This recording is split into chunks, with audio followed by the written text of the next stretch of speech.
Halo, salam Maranatha. Selamat pagi, selamat siang mungkin atau selamat malam kalau Anda mendengar ini pada waktu yang tepat. Dan saya Dr. Sivan Senliao. Anda bergabung dengan acara Mutiara Kebenaran. Semoga Anda siap untuk membuka Alkitab, membaca Alkitab, dan terutama merenungkan dan mempelajari firman Tuhan. Karena itu yang akan kita lakukan dalam acara Mutiara Kebenaran ini. Dan kita sudah masuk ke dalam 2 Raja-Raja pasalnya yang ke-19. Ya, 2 Raja-Raja total ada 25 pasal. Jadi kita sudah mendekat ke bagian akhir di sini. Masanya adalah sekitar tahun 700 sebelum Masehi dan rajanya adalah Raja Hizkia. Dan Raja Hizkia mendapatkan porsi 3 pasal di dalam Alkitab, di dalam 2 Raja-Raja ini, yaitu di dalam 2 Raja-Raja 18, 19, dan 20. Oke, untuk itu kita akan segera masuk karena kisah yang akan kita baca di sini masih melanjutkan krisis yang sedang terjadi di Yehuda, yaitu krisis penyerangan dari Asyur. Ya, dan sebenarnya ini adalah masa yang sangat mencekam pada waktu itu tentunya, terutama bagi umat Tuhan, karena Asyur baru saja mengalahkan kerajaan Israel di utara. Dan ini sudah kita lihat juga di sesi-sesi sebelumnya. Raja Hosea adalah raja terakhir dari kerajaan utara, kerajaan Israel. Dan di zaman pemerintahannya lah Raja Asyur datang, dimulai dengan Salmaneser, kemudian Sargon, dan mengepung Samaria selama 3 tahun, mengalahkannya dan membuang orang-orangnya semua dibawa, yang orang-orang yang kuat, orang-orang yang hebat semua dipindahkan dan ditinggalkan elemen-elemen yang paling rendah dari masyarakat di situ. Dipindahkan umat-umat dari negara-negara lain masuk, terjadi kawin campur, menghasilkan umat Samaria. Oke, namun setelah itu tentunya perhatian dari Asyur beralih kepada kerajaan selatan, yaitu kerajaan Yehuda yang dipimpin oleh Hizkia pada waktu itu. Kita harus ingat bahwa bapaknya Hizkia, yaitu Ahaz, adalah raja yang jahat, sedangkan Hizkia adalah raja yang baik. Ya, namun polisi atau kebijakan Ahaz berpengaruh buruk kepada Yehuda dan Hizkia yang mendapat limpahannya. Ingat bahwa Ahaz demi mau menahan serangan Pekah dan Rezin, dia mengundang Raja Asyur. Dia yang mengundang Raja Asyur untuk menolong, untuk menyerang kedua negara di atasnya, tetapi dia tidak paham bahwa Raja Asyur punya ambisi yang tidak akan stop sampai di sana. Dan ketika Yehuda meminta tolong kepada Asyur, maka Asyur memang sementara waktu menolong dia, tapi Asyur juga akan mau mencaplok dia dan menghabisi dia. Nah, padahal Tuhan sudah berkata, jangan berpegang kepada Asyur, berbaliklah kepadaku, aku akan menolong kamu. Oke, sebelum masuk ke 2 Raja-Raja 19, kita akan berdoa terlebih dahulu. Bapa yang di surga, kami mengucap syukur untuk kasih setiamu, dan Tuhan, kami siap untuk belajar firman-Mu pada hari ini.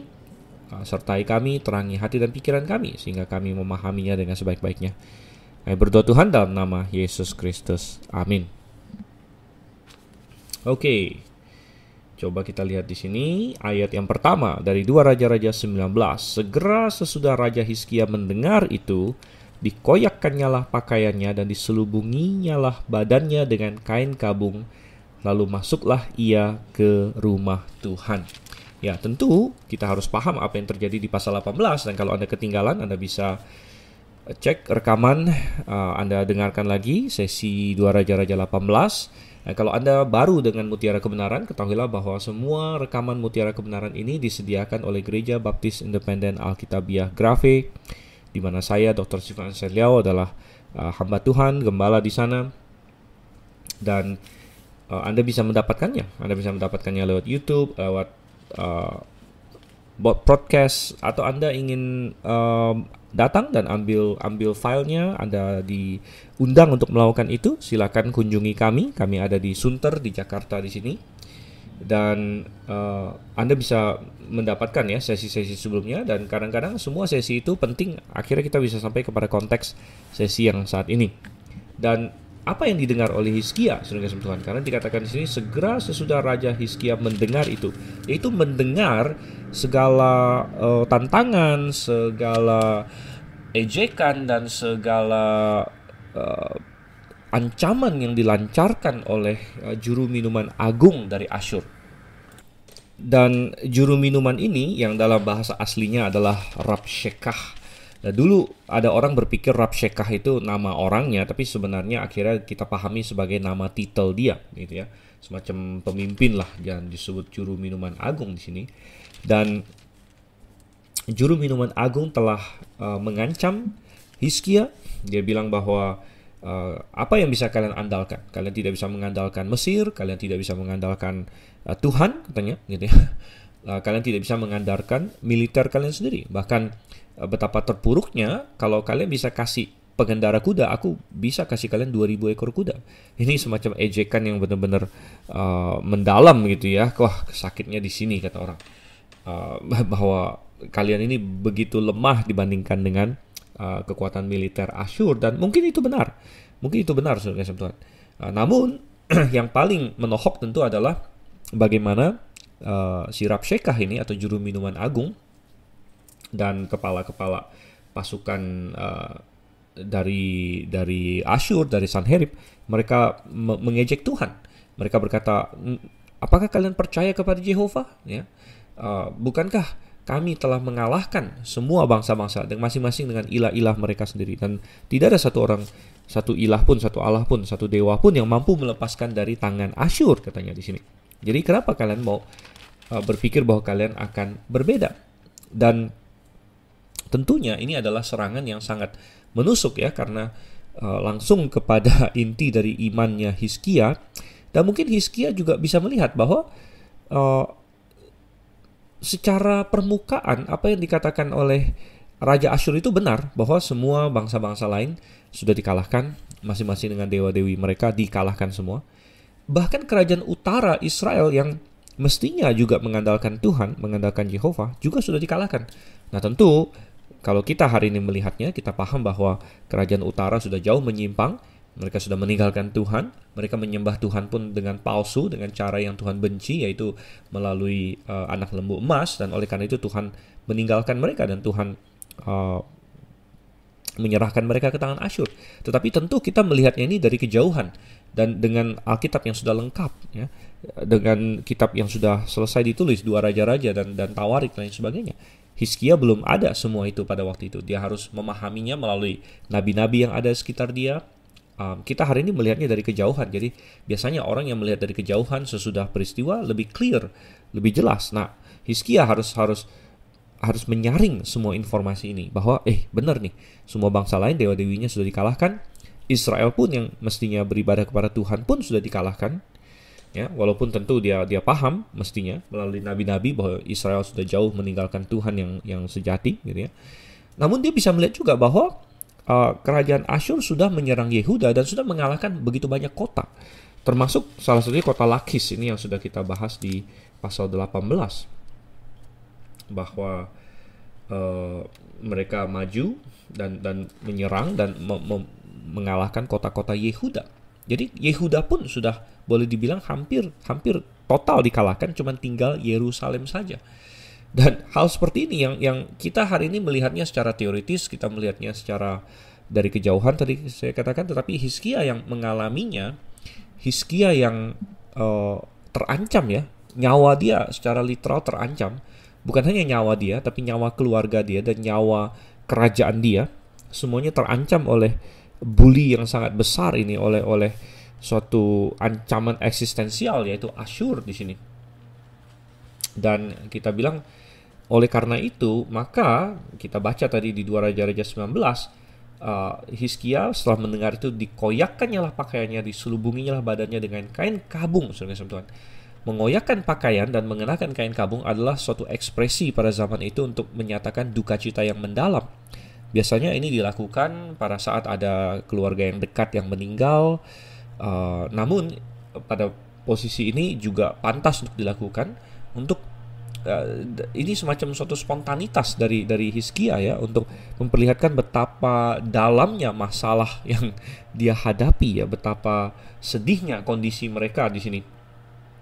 Namun satu hal yang indah dari Hizkia adalah dia melakukan apa yang tepat sebagaimana mestinya anak-anak Tuhan lakukan ketika menghadapi masalah yang besar, masalah yang serius, masalah yang membuat kita bingung dan membuat kita mungkin putus asa, yaitu apa dikatakan di ayat 1 tadi. Lalu masuklah ia ke rumah Tuhan.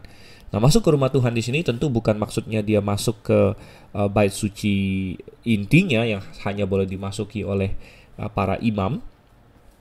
Ya, bait suci itu kan suatu bangunan ya, suatu gedung yang didirikan oleh Salomo waktu itu, dan untuk masuk ke gedung itu hanya boleh imam. Setiap hari ada imam yang masuk ke bagian depan, ke ruang kudus di situ untuk menyalakan mesbah ukupan, kemudian menyalakan kandil, memastikan kandil tetap nyala, dan kemudian mengganti roti sajian tiap hari di situ. Jadi tiap imam boleh masuk ke sana, dan tentu ada bagian belakang yaitu ruang maha kudus yang hanya boleh dimasuki oleh imam besar sekali setahun. Nah, tentu Hizkia tidak masuk ke tempat-tempat itu. Yang maksudnya dia ke rumah Tuhan adalah dia pergi ke pelataran luarnya di mana orang Israel boleh masuk. Ya, dan ini adalah satu langkah yang sangat tepat sekali. Karena ada orang yang ketika dia menghadapi masalah, dia menyalahkan Tuhan, ya, apalagi dengan argumen-argumen dari si Rabshakeh atau si juru minuman agung Asyur ini, bahwa ya, lihat Tuhan mana ada tolong kamu, gitu kan? Dan sekilas tampak sepertinya Tuhan belum menolong Yehuda, begitu. Dia membiarkan kota-kota Yehuda direbut, dia membiarkan kota Lakish yang adalah kota kedua terbesar, dengan kubu yang paling kuat kedua ya setelah Yerusalem, dan Lakish juga sudah dikalahkan oleh Asyur, dan mungkin ada sebagian orang Yehuda yang sudah mulai ditawan dan dibuang begitu. Dan iblis ataupun Asyur atau apapun bisa berkata, lihat nih, Tuhan belum tolong kamu sampai dengan saat ini. Toh kamu kena masalah di sini. Dan ada sebagian orang yang akan berpikir dia akan menyalahkan Tuhan.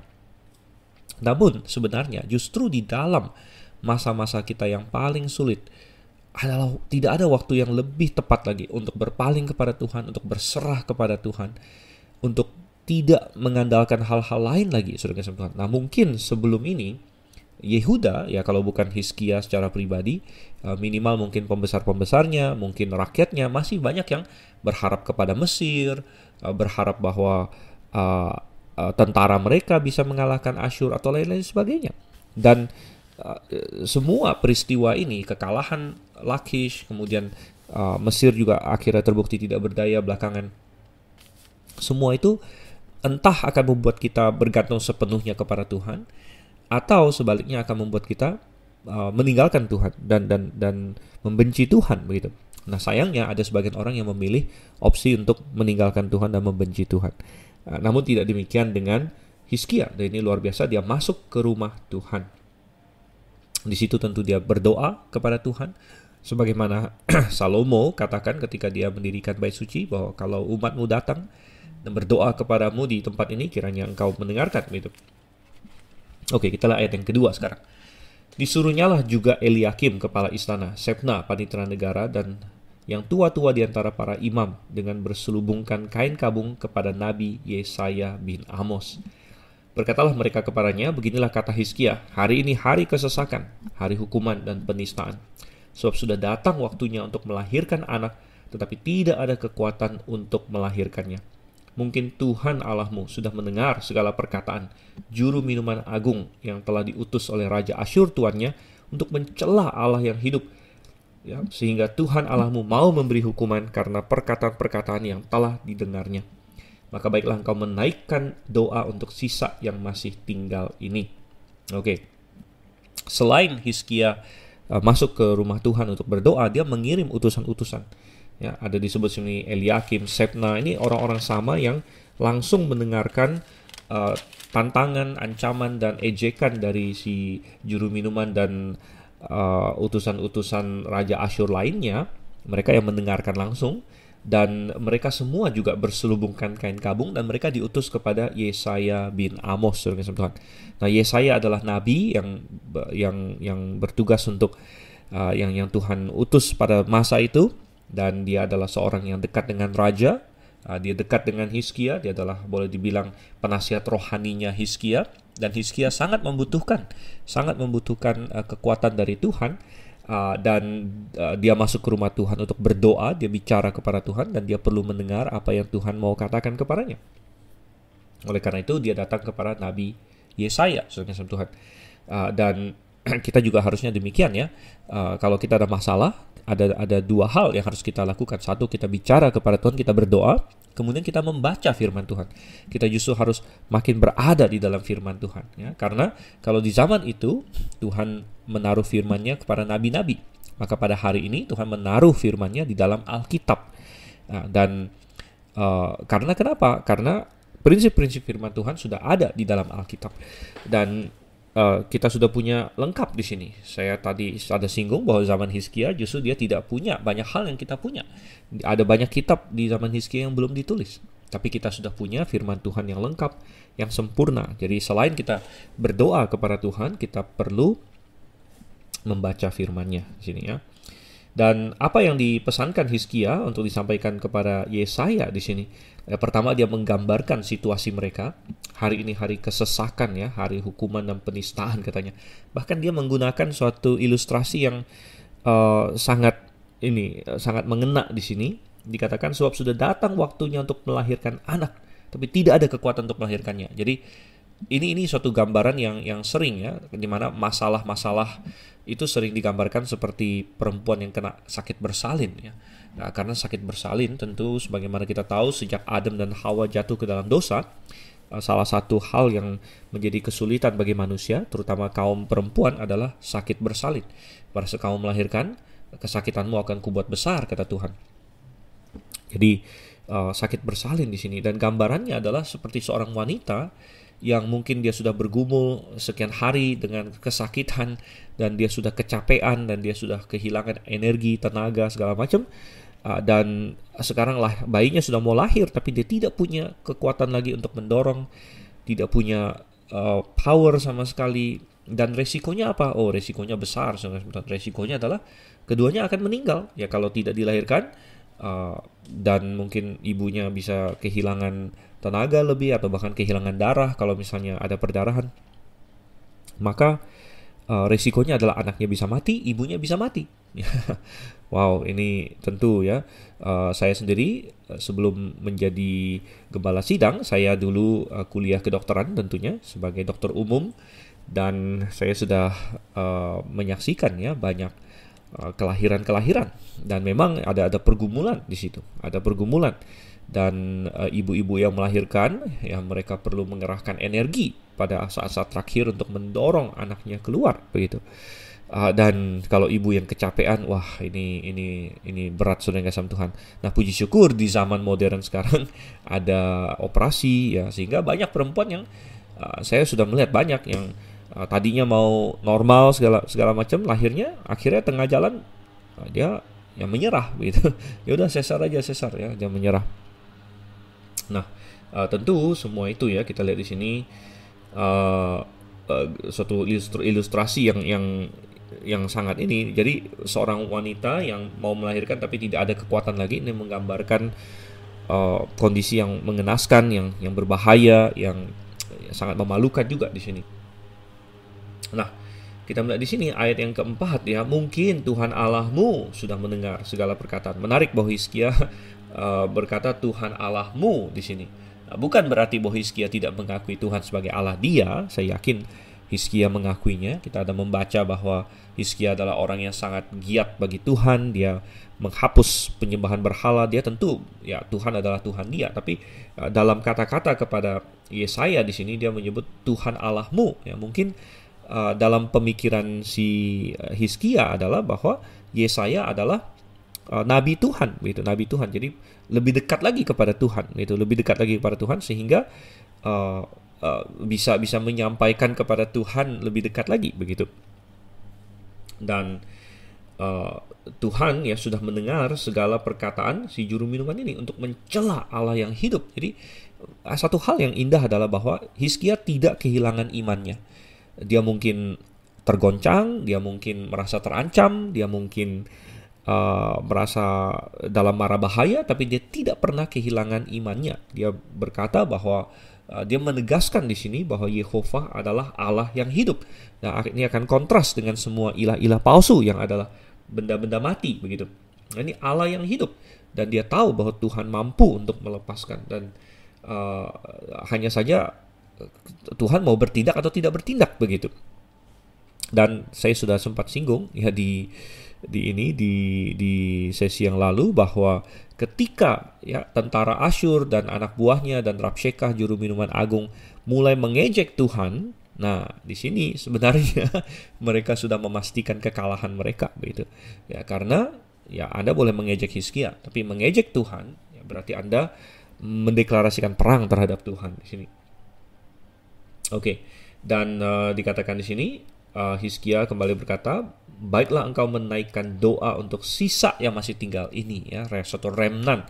Dan istilah remnant adalah istilah yang sering ya secara teologis sangat penting juga ya. Karena memang Yehuda sudah boleh dibilang 90% ditaklukkan begitu, karena kota-kota lain sudah kalah atau menyerah, tinggal Yerusalem saja saudara-saudara. Dan mungkin kita bertanya juga, kenapa Tuhan izinkan kota-kota lain dikalahkan? Mungkin banyak yang sudah mati, ya kan? Ketika kota-kota yang lain dikalahkan itu kan pasti sudah banyak korban, ada sebagian sudah ditawan. Kenapa Tuhan izinkan itu? Ya, tentu sebagai hukuman juga, sebagai hukuman. Karena dosa-dosa Ahaz, saudara kasih Tuhan. Dan ketika Ahaz menjadi raja, dia menyembah berhala. Dan tentu bukan hanya raja saja, banyak umat yang ikut juga, saudara kasih Tuhan. Banyak orang-orang Yehuda yang juga ikut menyembah berhala. Nah, oleh karena itu Tuhan sengaja memakai Asyur di sini untuk menjadi tongkat amarah dia, tongkat disiplin dia. Dan sekali lagi kita tidak perlu ragu bahwa Tuhan tahu membedakan siapa yang adalah umatnya yang sejati, siapa yang beriman kepadanya, dan Tuhan pasti punya rencana untuk mereka.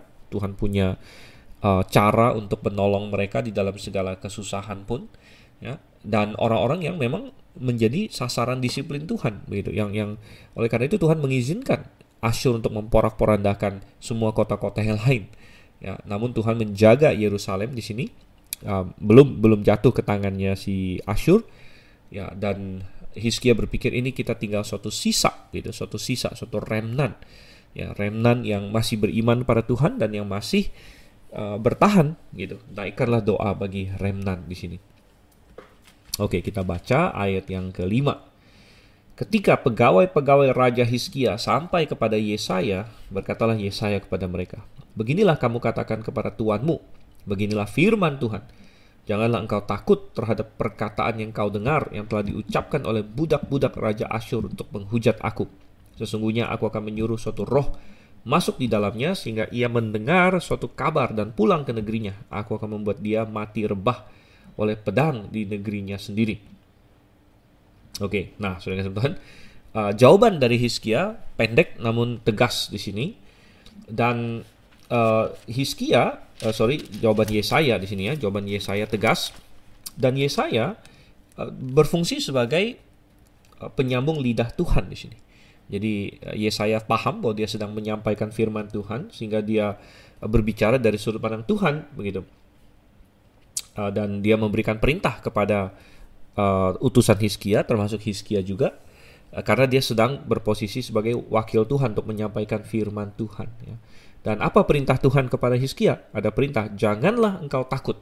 Nah, janganlah engkau takut. Ketakutan adalah hal yang sering menimpa manusia, dan kadang-kadang rasa takut itu sendiri lebih bahaya daripada ancamannya bahkan ya, karena rasa takut bisa membuat kita tidak melakukan apa yang benar, rasa takut bisa membuat kita terparalisis ya, rasa takut bisa menggerus iman kita. Saya masih ingat belum lama yang lalu kita baru saja melewati pandemi, dan saya sering berkata waktu saya merekam Mutiara Kebenaran waktu pandemi itu berlangsung, bahwa ketakutan pada saat pandemi lebih bahaya daripada pandeminya sendiri, saudara Tuhan. Dan memang benar ya, rasa takut, rasa tercekam, rasa aduh gawat ini, bagaimana ini, banyak orang stres ya, itu lebih bahaya daripada virusnya bahkan ya. Karena ternyata memang virus COVID itu kan oke, untuk orang-orang yang rentan ya, yang diabetes atau yang lain sebagainya, itu berpotensi bahaya.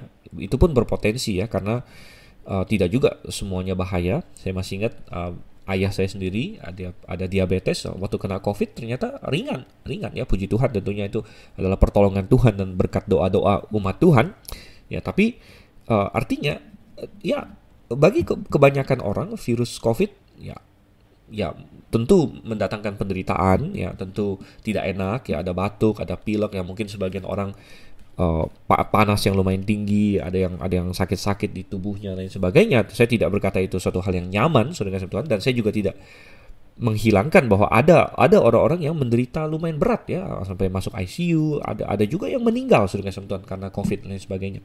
Itu semua benar ya. Namun apakah kita perlu lalu ketakutan begitu kan?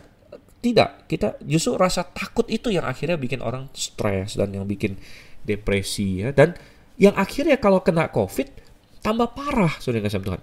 Jadi kalau Anda menghadapi COVID seperti ya ini suatu penyakit ya, dan nggak apa-apa, saya akan sembuh, maka Anda akan menghadapinya dengan riang gembira dan justru akan ringan.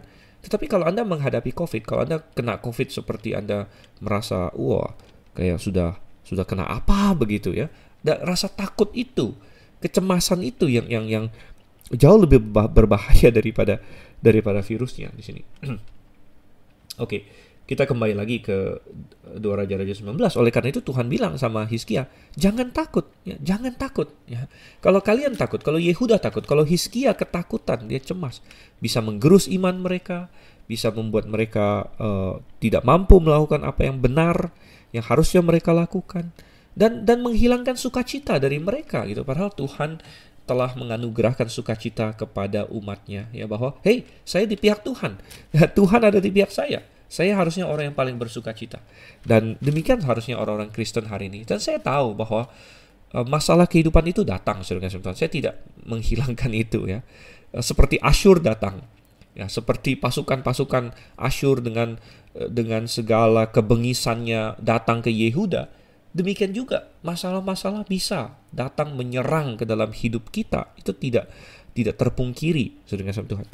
Ya, namun sekali lagi kita bisa, kalau kita berfokus pada Tuhan dan berkata, saya ini anak Allah ya, Allah yang pencipta langit dan bumi ada di pihak saya gitu loh. Ada di pihak saya gitu. Saya mengenal Dia. Orang lain tidak mengenal Dia. Saya mengenal Dia. Saya bicara dengan pencipta alam semesta setiap hari. Seharusnya saya orang yang bersuka cita ya. Dan Tuhan tidak ingin kita takut. Oleh karena itu di dalam Timotius, saya akan bacakan di sini ayat yang saya sangat senang, 2 Timotius 1 ayat yang ke-7 dikatakan, sebab Allah memberikan kepada kita bukan roh ketakutan, melainkan roh yang membangkitkan kekuatan, kasih dan ketertiban. Ketika Anda dalam ketakutan, Anda tidak memiliki kekuatan. Tapi Allah tidak memberikan kepada kita roh ketakutan, melainkan roh yang membangkitkan kekuatan, kasih, dan ketertiban. Ya. Oleh karena itu, hal pertama yang dikatakan Hizkia adalah jangan takut, katanya. Jangan takut. Dan apa dasar kita bahwa kita tidak takut walaupun di hadapan pasukan Asyur yang begitu hebat, di hadapan masalah-masalah kita? Dasarnya adalah Tuhan. Ya. Dasarnya adalah firman Tuhan, dasarnya adalah janji Tuhan. Dan Yesaya memberikan janji di sini kepada Hizkia. Bahkan dia sedikit mengejek ya, dia bilang di sini, jangan takut terhadap perkataan yang kau dengar telah diucapkan oleh budak-budak Raja Asyur. Nah, ini semacam ejekan kepada mereka. Kalian ini budak-budak begitu. Dan ini semacam ejekan juga, karena seolah-olah Yesaya yang berkata mereka itu cuma bisa ngomong doang gitu. Ingat tidak? Si Rabshakeh, juru minuman agung itu mengejek Hizkia demikian. Kalau kita balik ke pasal 18, 2 Raja-Raja 18 ayat yang ke-20, mereka mengejek Hizkia. Asyur mengejek Hizkia. Kau kira bahwa hanya ucapan bibir saja dapat merupakan siasat dan kekuatan untuk perang, katanya. Jadi Asyur sempat bilang kepada Hizkia, kalian cuma bisa ngomong doang gitu. Ya, kalian cuma mengandalkan kata-kata, itu kan nggak bisa untuk memenangkan peperangan. Nah, Tuhan balikkan di sini, di pasal 19 ayat yang ke-6, mereka cuma bisa ngomong doang, kalian jangan takut dengan perkataannya. Gitu. Mereka cuma bisa ngomong doang, kekuatan sejati ada pada Tuhan. Nah, si Sanherib dengan anak buahnya berpikir kekuatan sejati ada pada kekuatan militer, ada pada pasukan mereka, ada pada kuda-kuda mereka. Tapi Tuhan berkata, tidak. Itu cuma omong kosong doang, itu hanya perkataan doang. Kekuatan sesungguhnya ada pada Tuhan. Dan Tuhan memberikan janji di ayat yang ke-7. Aku akan menyuruh suatu roh masuk di dalamnya, sehingga ia mendengar suatu kabar dan pulang ke negerinya. Aku akan membuat dia mati rebah oleh pedang di negerinya sendiri. Nah, ada sedikit tentunya ini ya, perbedaan penafsiran siapa yang dimaksud di sini.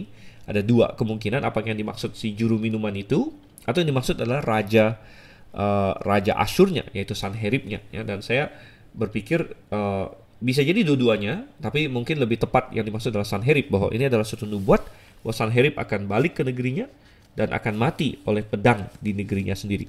Dan saudara yang Tuhan, ini adalah nubuat yang luar biasa ya, di hadapan musuh yang begitu besar dengan pasukan yang telah mencaplok semua bangsa sekelilingnya.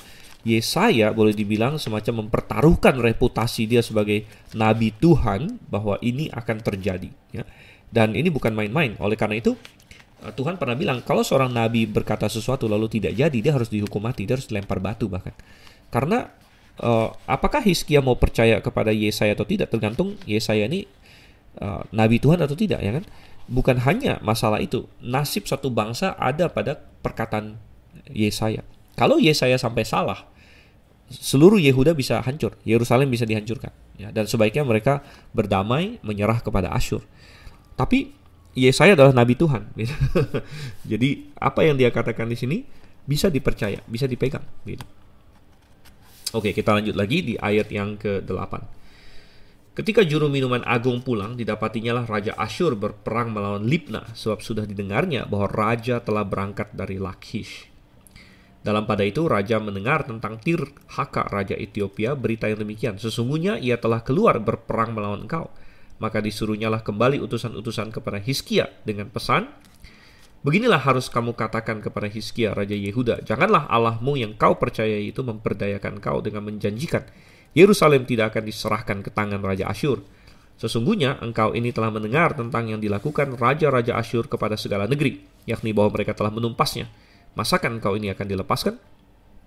Sudahkah para Allah dari bangsa-bangsa yang telah dimusnahkan oleh nenek moyangku dapat melepaskan mereka, yakni Gozan, Haran, Rezef, dan Bani Eden yang di Telasar? Di manakah raja negeri Hamat dan Arpad, raja kota Sefarwaim, raja negeri Hena dan Iwa? Hizkia menerima surat itu dari tangan para utusan, lalu membacanya, kemudian pergilah ia ke rumah Tuhan dan membentangkan surat itu di hadapan Tuhan. Oke, kita sampai sana dulu. Nah, sesudah Yesaya menyampaikan nubuat dia untuk menguatkan Hizkia, ada kelepasan langsung. Dikatakan bahwa juru minuman itu pulang dan dia harus mundur sejenak dari Yerusalem ya, karena dia dapatkan tentara Asyur harus dialihkan dari Yerusalem ke suatu ancaman lain ya, yang dikatakan di sini ternyata dia berperang melawan Libna, dan kemudian ada pasukan dari selatan, dari Ethiopia ya, dipimpin oleh Tirhaka, katanya raja Ethiopia. Nah, ada sebagian arkeolog yang akhirnya menemukan Tirhaka ini memang tokoh yang benar-benar ada dan sudah ditemukan dalam arkeologi, saudara-saudara. Raja Ethiopia. Nah, Ethiopia tentu tidak harus adalah negara Ethiopia yang sekarang. Ya, kalau dalam bahasa Alkitab itu Kush ya. Dan Ethiopia mengacu kepada segala bangsa yang ada di sebelah selatan Mesir. Ya, jadi daerah Afrika lah begitu. Dan ini adalah koalisi Afrika sebenarnya. Jadi mereka datang dengan pasukan Mesir. Jadi ini adalah usaha Mesir untuk menantang Asyur ya. Dan inilah yang diharap-harapkan oleh banyak negara seperti Israel, Yehuda, mungkin banyak negara-negara lain. Mereka berharap Mesir akan menolong mereka, dan memang Mesir akhirnya mengirim pasukan yang dipimpin oleh koalisi di sini Tirhaka. Ada arkeologi yang berkata pada waktu itu Tirhaka sebenarnya masih pangeran ya, tapi belakangan dia jadi raja, jadi disebut raja di sini. Dan mereka maju dan akan bertarung dengan Asyur di sini. Nah, itu membuat Asyur memang sejenak mengalihkan pandangan dari Yerusalem ya. Namun sejarah mencatat bahwa nanti Tirhaka akan kalah, saudara-saudara, dan Asyur akan menang gitu. Dan oleh karena itu si Raja Asyur yang melalui utusannya mengirim surat kepada Hizkia di sini. Dan suratnya tentu sekali lagi sangat menohok, sangat merendahkan, sangat menghina, dan kembali dia masih berusaha menekan Hizkia, menakut-nakuti dia, Karena tujuan dia adalah untuk membuat Hizkia menyerah. Ini yang sudah kita bahas di sesi yang lalu. Tujuan iblis adalah membuat kita menyerah, tidak usah berperang lagi, tidak usah bertahan melawan dia. Ya. Dan dia kembali di sini menyerang bukan hanya Hizkia, tapi menyerang Tuhan. Nah ini adalah kesalahan fatal ya dari apa yang dilakukan oleh Raja Asyur.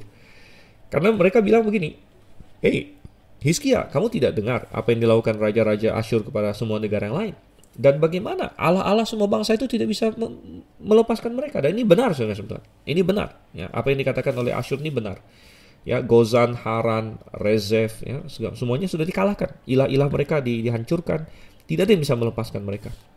Nah, tetapi kesalahan dari Raja Asyur adalah dia lalu menyamakan Jehovah Allah Israel, dianggap sama dengan semua itu. Sehingga mereka menantang. Masa mungkin Allah Jehovah melepaskan kamu dari tanganku? Nah, ketika seseorang menantang Tuhan seperti ini, nah ini bahaya, saudara-saudara.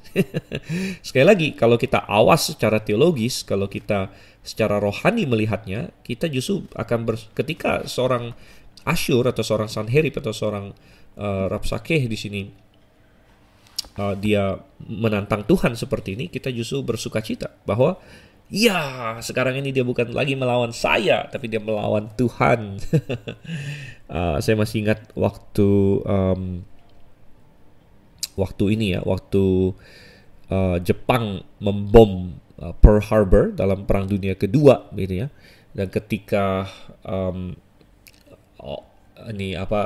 pasukan di Cina mendengar itu, ya, mendengar bahwa Jepang melancarkan serangan diam-diam kepada Amerika di Pearl Harbor, ya, dan orang-orang di Cina sana, jenderal-jenderalnya semua mengeluarkan champagne begitu ya, karena mereka bilang ya karena sekarang Amerika yang akan berperang melawan Jepang begitu.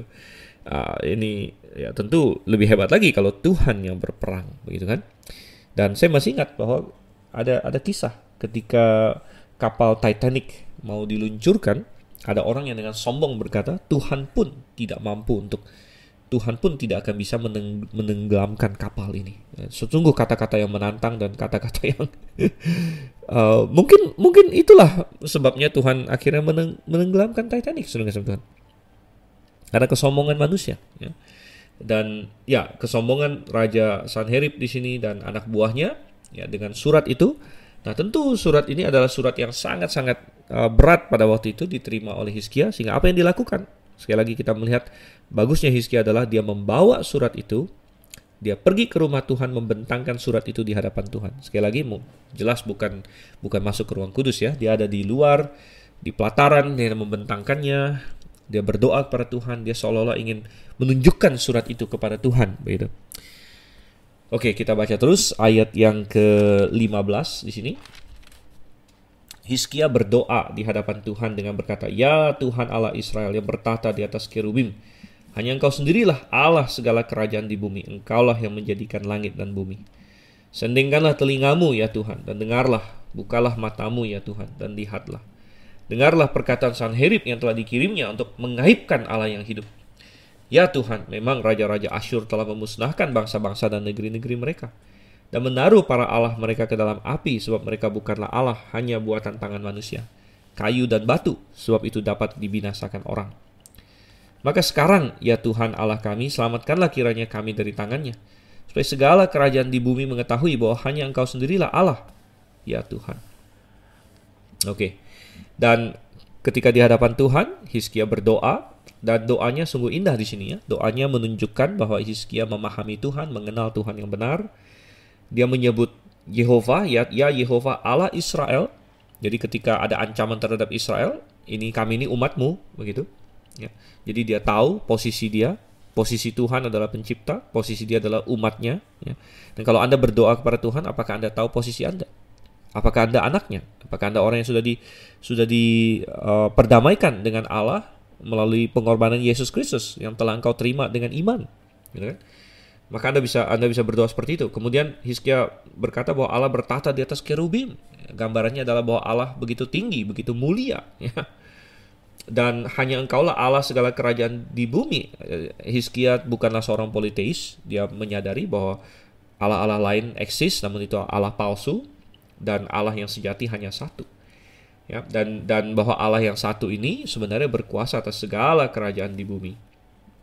Bahkan, kenapa Allah berkuasa atas seluruh bumi? Karena Allah lah yang menciptakan bumi ini, menciptakan langit dan bumi. Tentu ini kontras dengan pemahaman banyak orang hari ini yang terpengaruh oleh evolusi, Big Bang, dan sebagainya. Meragukan bahwa Allah menciptakan langit dan bumi. Ada permintaan dari Hizkia agar Tuhan mendengarkan dia, ya, membuka mata katanya. Ya, tentu ini adalah penggunaan antropomorfisme kepada Tuhan, yang menggambarkan Tuhan dengan seperti manusia, begitu, dengan telinga dan dengan mata, begitu.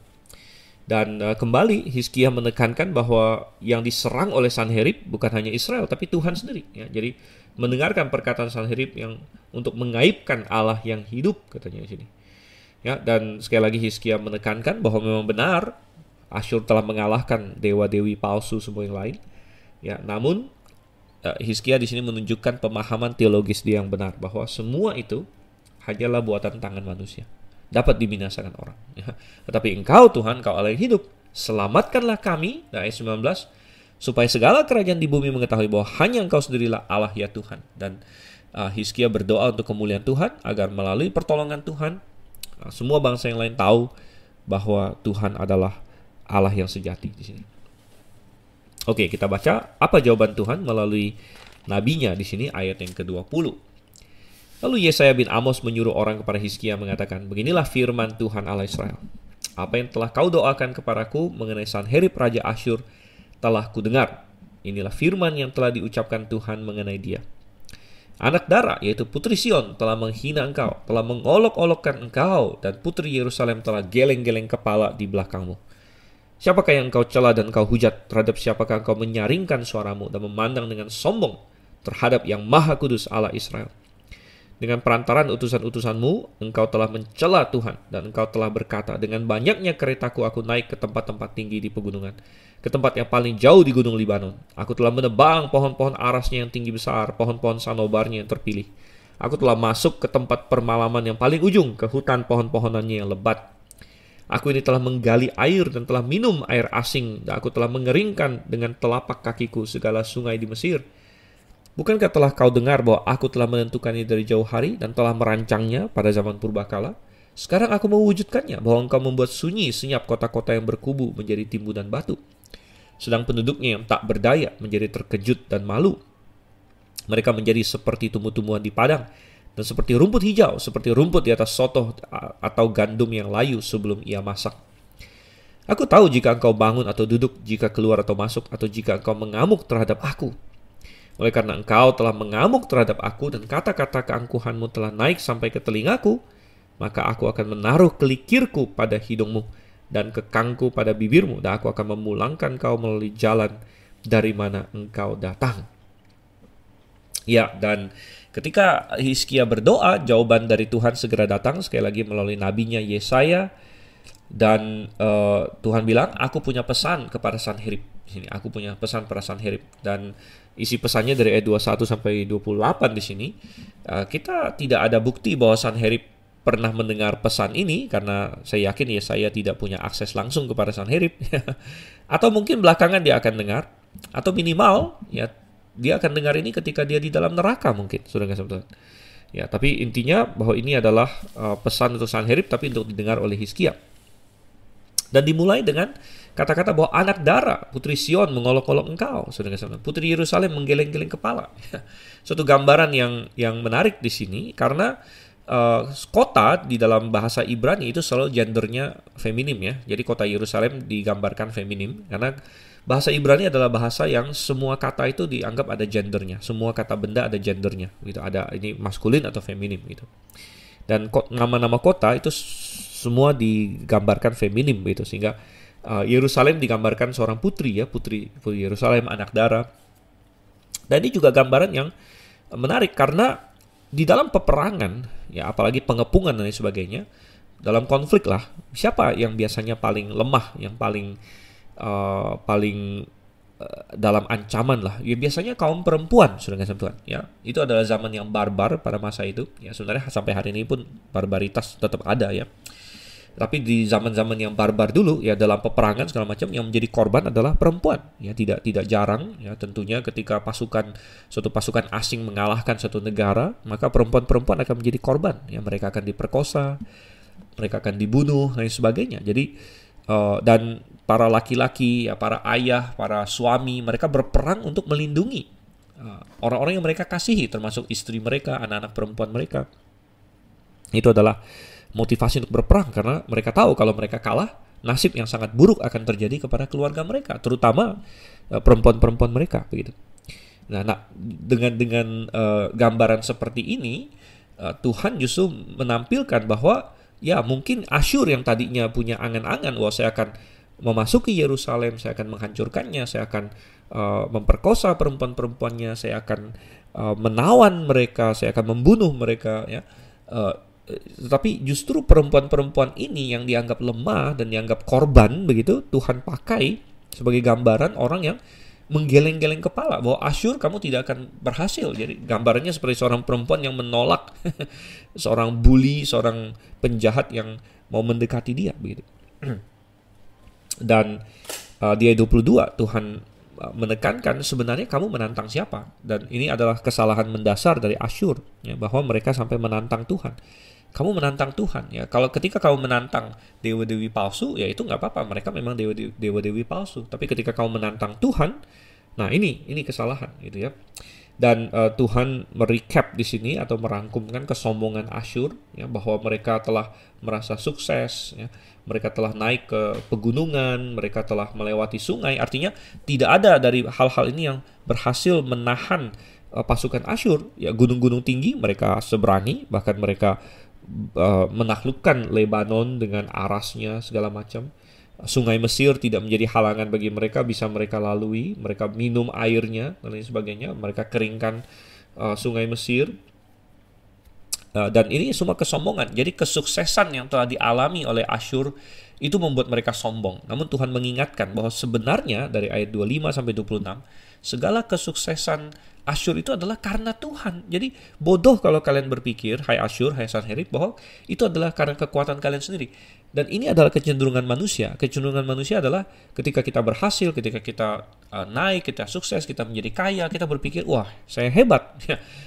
Ini karena kemampuan saya, ini karena kehebatan saya. Ya, padahal tidak. Ya, itu adalah berkat dari Tuhan. Dan ini sudah dirancang dari jauh-jauh hari. Tuhan bilang ada banyak nubuat, bahkan nubuat Yesaya sendiri. Anda bisa lihat Yesaya pasal 10 yang pernah kita baca sesi lalu kalau tidak salah. Yesaya pasal 10 ayatnya yang kelima, bahwa Asyur Tuhan sebut sebagai cambuk murkaku, tongkat amarahku, yang Tuhan pakai untuk menghukum bangsa-bangsa lain. Ya, jadi Asyur menjadi alat Tuhan untuk menghukum bangsa-bangsa lain. Jadi Tuhanlah yang memberikan mereka kemenangan, katanya di sini. Ya, akulah yang mewujudkannya. Kamu sebenarnya tidak punya kekuatan kalau bukan aku. Gitu. Nah, ini tentu harus kita ingat-ingat juga ya sebagai orang Kristen, bahwa kalau kita sampai sukses ya dalam belajar kita, dalam pelayanan kita, dalam bisnis kita, dalam akhirnya ada orang Kristen yang diberkati Tuhan, dia menjadi kaya, dia menjadi sukses dalam hidup ini. Jangan sombong saudara kasih Tuhan. Ya, jangan sombong. Ya, pahami bahwa itu adalah karena berkat Tuhan. Ya. Itu Tuhan menyertai kamu, gitu, sehingga kamu bisa menjadi hari ini. Dan jangan kita meninggikan diri terhadap Tuhan. Dan ayat 27 sampai 28, Tuhan bilang, aku paham kamu, aku tahu ini duduk bangunmu, keluar masukmu. Dan sekarang kamu mengamuk kepada aku. Oke? Nah, Tuhan bilang, sekarang aku akan hukum kamu. Ayat 28 sangat menarik ya. Aku akan menaruh kelikirku pada hidungmu dan kekangku pada bibirmu. Aku akan memulangkan kau melalui jalan dari mana engkau datang. Dan ini sepertinya acuan kepada praktek kejam bangsa Asyur yang sudah sempat kita bahas juga di pasal 17. Bahwa ketika Asyur menawan orang-orang dari yang dia kalahkan, biasa mereka itu di marching ya, dipaksa untuk berjalan, dibuang ke negara lain. Biasanya para tawanan itu dipaksa berjalan telanjang dan dikail, saudara, dikail di mulut dan di hidung mereka. Jadi ada barisan budak di situ yang sudah ditawan ini dengan rantai, dan dari satu orang ke yang ke depannya itu rantainya itu dikail ke hidung dan mulut mereka. Ya, tentu suatu praktek yang sangat ini ya, sangat kejam di sini. Banyak yang mati dalam perjalanan dan sebagainya. Dan Tuhan sepertinya berkata, ya aku akan pasang kail ya klikir di sini ya pada hidungmu juga begitu. Ini adalah Tuhan membalas Asyur di sini. Ayat 29, dan inilah yang akan menjadi tanda bagimu, hai Hizkia. Dalam tahun ini orang makan apa yang tumbuh sendiri. Dalam tahun kedua apa yang tumbuh dari tanaman yang pertama. Tapi dalam tahun yang ketiga menaburlah kamu, menuai, membuat kebun anggur dan memakannya. Dan orang-orang yang terluput, di sini, di antara kaum Yehuda, yaitu orang-orang yang masih tertinggal, akan berakar pula ke bawah dan menghasilkan buah ke atas. Sebab dari Yerusalem akan keluar orang-orang yang tertinggal, dan dari Gunung Sion orang-orang yang terluput. Giat cemburu Tuhan semesta alam akan melakukan hal ini. Oke, jadi Tuhan berjanji bahwa dia akan menolong Yerusalem. Bahkan ada suatu tanda katanya. Tanda bahwa ini dari Tuhan, tanda bahwa ini bukan kebetulan. Ya, bahwa ingat bahwa ketika Asyur masuk menyerang itu kan para petani tidak bisa beroperasi ya, para petani mereka tidak bisa bercocok tanam, tapi Tuhan bilang aku akan memberkati tanaman yang tumbuh sendiri ini ya, yang karena para petani tidak bisa bekerja, tapi apa yang tumbuh sendiri aku akan berkati sedemikian rupa sehingga orang akan bisa makan itu, bahkan tahun kedua masih bisa dimakan dan tahun ketiga masih ada sisa untuk menabur. Dan itu akan menunjukkan berkat Tuhan, dan itu akan menunjukkan bahwa ketika ini terjadi, jadi tandanya ini tanda yang retrospektif nanti ya, karena ini akan terjadi sesudah Yerusalem diselamatkan. Tapi mereka akan kilas balik, oh ya ternyata benar Tuhan telah menolong kita dan itu bukan kebetulan, itu adalah sungguh pertolongan Tuhan. Dan Tuhan menolong bukan tanggung-tanggung. Tuhan tidak tolong mereka dari Asyur lalu kemudian mereka mati kelaparan gitu. Tidak, Tuhan tolong mereka sampai benar-benar tertolong ya. Bukan saja dari tentara Asyur tapi juga dari kelaparan yang biasanya menimpa suatu negara yang diserang. Oke, dan Tuhan bilang bahwa dari Yerusalem akan ada orang-orang yang tertinggal, akan ada remnant gitu ya, akan berakar dan terus ada di sini. Dan ini adalah karena giat cemburu Tuhan semesta alam. Karena Tuhan selalu cemburu akan kemuliaan dirinya. Ketika Tuhan mengizinkan bangsanya dikalahkan oleh bangsa-bangsa lain, Tuhan selalu ingin memastikan bahwa dunia tahu bukan karena Tuhan yang kalah gitu, bukan karena Tuhan kurang kuat, tapi karena umatnya berdosa. Kita lihat ini berulang-ulang ya, kita lihat itu di zaman Samuel. Masih ingat ketika tabut Tuhan ya, Samuel masih kecil waktu itu, tabut Tuhan direbut oleh orang Filistin ya, dan orang Filistin mungkin sementara berpikir ya Yehova kalah dari Dagon dan mereka taruh tabut Tuhan di kuil Dagon, tapi Tuhan cemburu akan kemuliaannya. Dagon dipatahkan oleh Tuhan, kota-kota Filistin diporak-porandakannya, dibikin mereka menyesal sampai kirim balik lagi tabut itu ya. Mereka harus mengakui bahwa Tuhan itu berkuasa begitu ya. Nah, belakangan nanti masih ingat nggak ketika orang Yehuda ya, sekitar 100-an tahun setelah Hizkia, nanti kita belum sampai, tapi 100-an tahun setelah Hizkia nanti giliran Yehuda yang akan dibuang dalam pembuangan ke Babel. Tuhan juga cemburu akan kemuliaannya, maka Tuhan tempatkan Daniel dan Tuhan tempatkan Sadrak, Mesak dan Abednego dan orang-orang lain di sekitar Babel untuk menunjukkan kepada Nebukadnezar dan yang lain-lain bahwa Tuhan bukan kalah, Yehova bukan kalah ya. Yehova memegang kendali atas bangsa-bangsa, bahkan ketika Nebukadnezar jadi sombong pun dia diubah jadi kerbau pikirannya gitu ya. Dan itu jadi Tuhan cemburu akan kemuliaannya. Demikian juga ketika Asyur Tuhan sempat pakai untuk menghukum Israel, menghukum bangsa-bangsa lain, tapi Tuhan tetap cemburu kepada kemuliaannya. Dan ketika Asyur berbalik untuk mengejek Tuhan, menantang Tuhan, ya ini adalah saatnya Asyur untuk kalah. Oke, ayat 32. Sebab itu beginilah firman Tuhan mengenai Raja Asyur. Ia tidak akan masuk ke kota ini dan tidak akan menembakkan panah ke sana. Juga ia tidak akan mendatanginya dengan perisai dan tidak akan menimbun tanah menjadi tembok untuk mengepungnya. Melalui jalan dari mana ia datang, ia akan pulang, tetapi ke kota ini ia tidak akan masuk. Demikianlah firman Tuhan.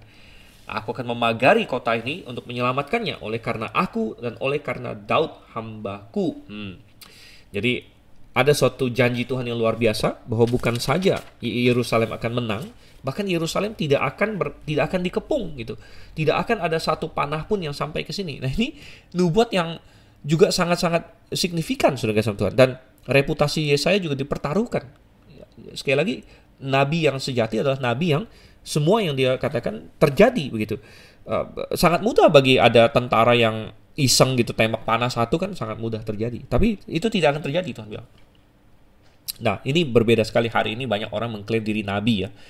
Di zaman sekarang ini, tahun 2024, banyak orang klaim diri nabi, padahal karunia bernubuat sudah tidak ada, sudah berakhir setelah Alkitab selesai. Namun gerakan Pantekosta, gerakan karismatik ya, membangkitkan lagi, oh ada nabi hari ini, dan sebagainya. Tapi nabi-nabi hari ini cupu-cupu punya, saudara Tuhan, karena memang nabi palsu, dan seringkali mereka bernubuat palsu ya, sampai-sampai muncul suatu teologi bahwa, oh nubuat-nubuat perjanjian baru bisa salah katanya. Saya katakan omong kosong, itu omong kosong. Itu adalah teologi yang ngaco ya. Nubuat yang dari Tuhan tidak mungkin salah. Dan contohnya Yesaya di sini, dia bernubuat ya, pasukan Asyur jangankan menang, tidak akan menembakkan panah. Mereka belum akan sempat bikin pengepungan, bikin tanah, timbunan tanah dan lain sebagainya. Dan kenapa Tuhan melakukan ini? Oleh karena aku dan karena Daud hambaku ya, tentu satu tadi demi kemuliaan Tuhan, dan karena Daud ya, Daud perjanjian Tuhan dengan Daud dan sebagainya, dan Hizkia tentu adalah anak Daud. Nah, hari ini kita bukan punya Daud lagi ya, kita punya anak Daud yang lebih besar dari Daud, yaitu Yesus Kristus. Hizkia adalah anak Daud, kita ada di dalam Kristus. Oleh karena itu, kalau kita ada di dalam Kristus, Tuhan akan bertindak bagi kita. Oke, ayat 35 klimaksnya di sini. Maka pada malam itu keluarlah malaikat Tuhan, lalu dibunuhnyalah 185.000 orang di dalam perkemahan Asyur. Keesokan harinya pagi-pagi tampaklah semuanya bangkai orang-orang mati belaka.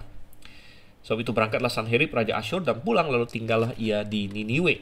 Pada suatu kali ketika ia sujud menyembah di dalam kuil Nisrok Allahnya, maka Adramelek dan Sarezer anak-anaknya membunuh dia dengan pedang, dan mereka meloloskan diri ke tanah Ararat. Kemudian Esarhadon anaknya menjadi raja menggantikan dia. Ya, klimaksnya di sini justru terasa anti klimaks ya. Karena hanya dengan satu baris saja, tanpa banyak detil-detil, ya, hanya dikatakan malaikat Tuhan keluar membunuh dalam satu malam 185.000 orang di perkemahan Asyur ya. Dan besoknya orang Yerusalem bangun, tapi orang-orang ini tidak bangun. Ya, mereka sudah mati. Ya, dan tentunya itu berarti pasukan Sanherib kacau ya, sudah mati 185.000 orang ya, kita tidak tahu jumlah totalnya berapa, mungkin tinggal sedikit, dan dia terpaksa pulang, saudara kasih Tuhan. Dan apa yang dinubuatkan terjadi. Sepertinya anti klimaks ya, seperti anti klimaks karena build up-nya panjang lebar dari pasal 18, pasal 19, segala macam ejek mengejek, ancam mengancam ya, surat yang penuh dengan ancaman dilayangkan dan sebagainya. Banyak sekali ayat ya, berhalaman-halaman, tapi resolusinya cuma sebentar aja ya. Malaikat Tuhan keluar, dia bunuh 185 orang, dan itu benar, saudara-saudara. Artinya begini, cara Tuhan menolong kita itu gampang. Tuhan punya 1001 cara untuk menolong kita gitu.